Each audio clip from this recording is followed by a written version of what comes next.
The desert wind moved like a living thing across the high plains, bending the dry grass flat and then releasing it in restless waves. Evening settled slowly, bleeding red and amber into the wide open sky.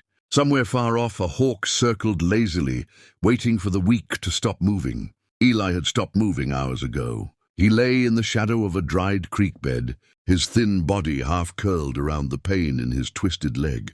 The earth beneath him was still warm from the brutal sun, but the warmth was fading quickly. Night in the plains did not forgive the helpless. They had left him at dawn. He could still see it clearly, the wagon wheels cutting through dust, the oxen straining forward, his uncle refusing to look back. The others hadn't protested. No one had argued. They had simply stared at him the way people stare at something broken beyond repair. "You slow us down," his uncle had said flatly. "We don't have the supplies to carry dead weight." Dead weight, as if he were a sack of grain gone bad. Eli had tried to stand when they first pushed him off the wagon. His bad leg buckled instantly, sending him face first into the dirt. Laughter followed, not loud, not cruel in the way of villains from stories, but worse. Nervous laughter, relieved laughter, the kind that meant they were glad it wasn't them. His crutch had snapped when it hit the rocks. By the time the sun climbed high, the wagon train was nothing more than a shimmer in the distance. He had dragged himself toward the fading tracks, inch by inch, elbows scraping raw against gravel. Every movement sent white-hot pain up his useless leg. Sweat poured into his eyes. He tasted salt and dust and humiliation. By noon he had collapsed. Now, as the sun dipped behind the red cliffs, thirst clawed at his throat like an animal. His lips were split. His tongue felt swollen, too large for his mouth. When he swallowed, it was like swallowing sand. He turned his head slightly and stared at the sky. Clouds streaked like brushstrokes over fading light. He wondered if dying felt like this, slow, quiet, unimportant. His mother's voice drifted back to him, soft as wind through wheat. "If anything ever happens, Eli, remember what I told you. Not everyone sees treasure when it's right in front of them." He had been small when she said that, her hand cool against his fevered forehead. She used to speak in riddles when she was tired. He never knew which words mattered. Treasure. He almost laughed, but it came out as a dry rasp. No treasure lay in this empty stretch of land, only bones and forgotten things. A sharp gust of wind rolled through the creek bed, lifting dust into his face. He closed his eyes against it. Then he heard it, faint at first, a rhythm, hoofbeats. He forced his eyes open, convinced it was a trick of his mind. Sometimes thirst made you hear rivers that weren't there. Sometimes it made you see trees in the shape of shadows. But the sound grew louder, steady, measured. Not a wagon, just one horse. Eli tried to lift himself onto his elbows, but his arms trembled violently.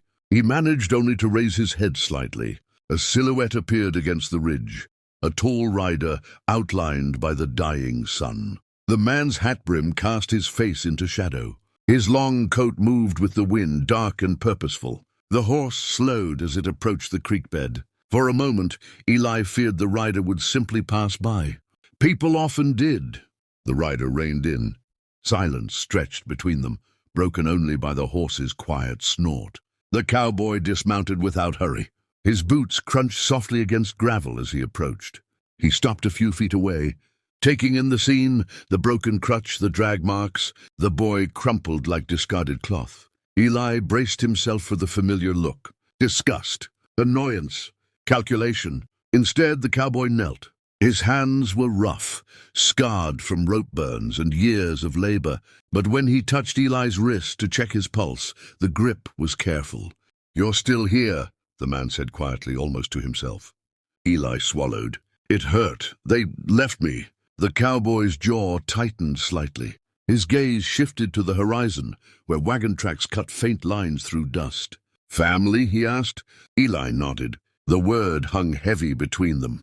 The cowboy unscrewed a canteen from his saddle and lifted Eli's head gently. "Slow," he warned. The first drop of water hit Eli's lips like rain on desert stone. He gasped, nearly choking in his desperation. The cowboy tilted the canteen away for a second. "I said slow."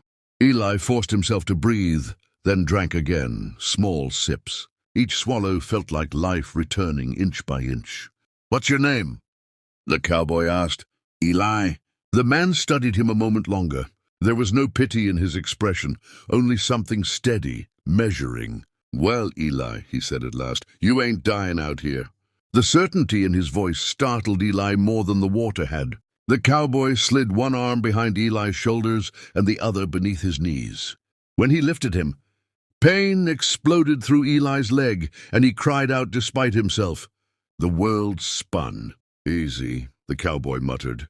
"Leg's bad, but it ain't the end of you." He carried Eli toward the horse with a strength that felt unreal. The sky had deepened to purple now, stars beginning to prick through the fading light. As the cowboy secured him in front of the saddle, Eli felt a strange mix of fear and disbelief. "Why?" he whispered weakly. The cowboy adjusted the reins. "Because leaving someone to die don't sit right with me." It was said simply, not heroic, not grand, just truth. The horse began moving, slow and careful, along the ridge. Eli leaned back against the cowboy's chest, feeling the steady rhythm of another human heartbeat behind him. The scent of leather, dust, and smoke clung to the man's coat. The plains stretched endlessly around them, dark and immense. For hours, Eli had believed the world had decided his worth. Now, as the horse carried him away from the place he had been discarded, something fragile stirred inside him. Not hope. Not yet, but defiance. The wagon train had looked at his twisted leg and seen weakness. This stranger had looked at him and seen someone worth lifting. The wind howled once more across the empty creek bed they left behind, erasing footprints, smoothing over drag marks, swallowing the evidence of abandonment. Ahead, faint in the distance, a lantern flickered near a small ranch tucked between hills. Eli didn't know it yet, but beneath that land lay something buried for years. And the boy they had called lame was not the only treasure waiting to be found. Morning came softly over the small ranch tucked between two rocky hills. The windmill turned with a slow, aching creak, its blades catching the pale gold of dawn. The cabin looked humble against the vast sky, weathered boards, a crooked porch, smoke rising thinly from the chimney. It wasn't much, but it was solid. It stood its ground. Inside, Eli lay on a narrow cot near the fireplace, blankets tucked around him. His leg was splintered with smooth boards and wrapped tightly in clean strips torn from one of Caleb's old shirts. The first few days had been a blur of fever and drifting shadows. He remembered fragments, the cool press of water on his lips, the low murmur of Caleb's voice, the smell of broth simmering over flame. Now the fever had broken. He woke to the sound of metal striking wood. Outside, steady, rhythmic, Caleb was already at work. Eli pushed himself up slightly, wincing as a dull ache pulsed through his leg. The pain was still there, but it no longer felt like a death sentence. It felt like something that could heal. Caleb stepped through the door a few moments later, carrying a bucket of water. His sleeves were rolled up, forearms marked with old scars and sun-darkened skin. "You're sitting up," Caleb observed. Eli gave a small nod. "That's good." Caleb set the bucket down and poured water into a tin cup. "Means you're planning on staying." There was no pressure in the words, only quiet acknowledgement. Over the next 2 weeks, life settled into a rhythm neither of them had expected. Caleb worked the ranch at dawn, mending fences, checking cattle, hauling feed. Eli, once he was strong enough, would sit on the porch with ledgers spread across his lap. His handwriting was small and precise, each number carefully aligned. "You can read all that?" Caleb asked one afternoon, watching him. "Yes, sir." Caleb scratched the back of his neck. "Never had much use for schooling. Figured if I could count cattle and shoot straight, I'd get by." Eli gave a faint smile. "You were overpaying for feed." Caleb blinked. "What?" Eli turned the ledger toward him and pointed. "You've been charged twice for last month's shipment." Caleb stared at the figures, then let out a low whistle. "Well, I'll be." It was the first time Eli saw something close to admiration in his eyes. He wasn't strong enough to ride or mend fences, but he could calculate, plan, and organize. He could repair small tools while seated, hands steady even when his leg trembled. He carved new handles for broken equipment, shaping wood carefully with a pocket knife Caleb had lent him. "You ain't useless," Caleb said one evening as they sat by the fire. Far from it. Eli stared into the flames. "They said I was." Caleb tossed another log into the fire. Sparks leapt upward. Then they didn't know how to look. A few days later, Eli asked about the trunk. Caleb had brought from the desert, the only possession rescued from the wagon trail besides Eli himself. It sat near the far wall of the cabin, dusty and forgotten. "There's something inside," Eli said quietly. Caleb dragged it forward and flipped open the lid. Inside were folded clothes, a small tin cup, and beneath them, a wooden box no larger than a Bible. Eli's breath caught. "I've seen that before," he murmured. "My mother kept it hidden." The box was locked, but time had weakened the latch. Caleb used the edge of a chisel to pry it loose. The wood cracked softly, giving way. Inside lay a folded parchment, and carefully Eli lifted it. The paper was brittle, edges yellowed with age. Ink lines stretched across it, sketched hills, a winding creek, markings that resembled the land outside. Caleb leaned closer. "That's this place." Eli's heart began to pound. There was a symbol drawn beneath, a small windmill shape, an X, marked with careful precision. "My grandfather worked gold mines," Eli whispered. "Before he vanished."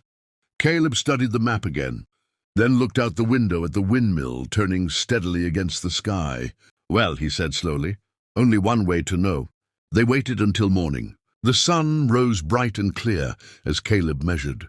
3 feet east of the windmill's base, just as the map indicated. Eli insisted on being outside, seated in a sturdy chair Caleb carried for him. Caleb drove the shovel into the earth. The soil was hard-packed from years of drought and wind. Each strike sent dull vibrations through the ground. Sweat darkened Caleb's shirt as the hole deepened inch by stubborn inch. Eli watched in silence, fingers gripping the arms of the chair. Then, clang! The sound was sharp, unmistakable. Metal meeting metal. Caleb froze. He dropped to his knees and scraped away dirt with his hands. Slowly, the curved edge of iron emerged from the soil. An old chest. They cleared the rest of it together. Caleb digging, Eli brushing away loose dirt from his seat. The chest was heavy, rust clinging to its hinges like dried blood. Caleb wedged the shovel's edge beneath the lid and pried. The hinges screamed in protest. Then the lid lifted. Sunlight poured into the chest.